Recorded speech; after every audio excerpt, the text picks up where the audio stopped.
Are you ready to seriously level up your WooCommerce store's shopping experience? Because let's be honest, no one wants to scroll through pages and pages of products to find what they're looking for. It's like finding a matching sock in a laundry basket. Frustrating and sometimes feels impossible. Hey, my name is Mike, and welcome to Sleekr Digital. Product filters for WooCommerce comes in to save the day.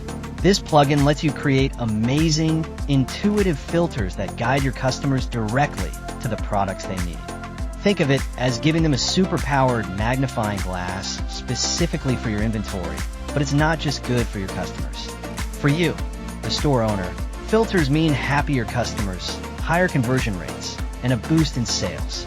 No more abandoned carts, because people couldn't find what they wanted. Over the next few videos, we're going to dive deep into everything this plugin offers. We'll explore the filter editor, understand the difference between field and layout elements, learn how to set filters for product archive pages, and look at some interesting tricks with widgets and shortcodes. You'll be a product filter pro in no time. So get ready to create a filtering system that's as awesome as your products. Let's get started. Click the link below and let's dive in.